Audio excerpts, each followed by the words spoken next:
I think anxiety is being obviously anxious about a wide range of things.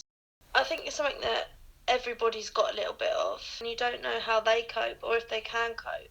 And also, you don't want to bring it up because to some people it's quite embarrassing and it makes me even more anxious. When someone's having an anxiety attack, people tend to crowd around them, and for me, that would have just been terrible.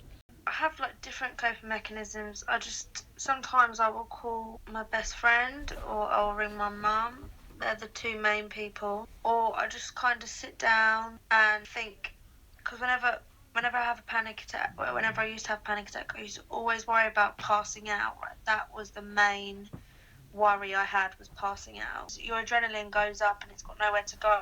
It can make your vision go blurry and your heart pump. Like, I used to see the throbbing in my eyes where I was so panicked, and then I used to feel like my heart had stopped. I used to try and take a deep breath in, but the more I tried to take a deep breath, the more it was getting worse because I couldn't. But my anxiety, mainly, I was panicking about my health. Even though there was nothing wrong with my health, I was panicking that there was going to be. It was that what if, and I was just getting panic attacks every night. Even just laying in bed, I was getting a panic attack. I couldn't do anything. Anxiety is an emotion, but it sort of spreads almost, takes over other parts of your life. You obsess over it and you let it control you. You know, I couldn't go into a supermarket without feeling I was going to pass out, and sometimes you can feel everybody's talking about you. I was just under so much stress, and then I just kept thinking, what if this happens on top of all that?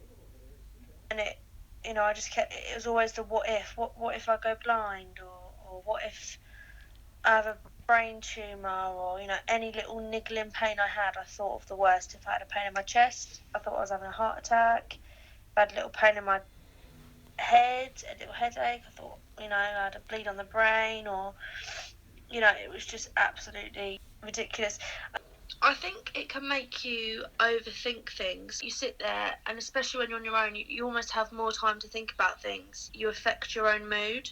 It's very easy to think about one thing and then for that to lead on to 100 other things that you totally forgotten about. When you have anxiety, it's just having someone there that understands and isn't going to just say, get over it. Hearing it from someone that's actually coped with it, even if it's just your friend, your mum, talking to someone. Talking to someone is always the right answer.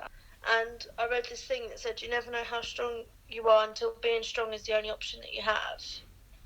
I think this has happened before, and I got over it then, and I'm going to get over it now. It's not something that's going to beat me. I am in control of it now. Yes, I will overcome that. I don't think anybody will ever completely overcome their anxiety.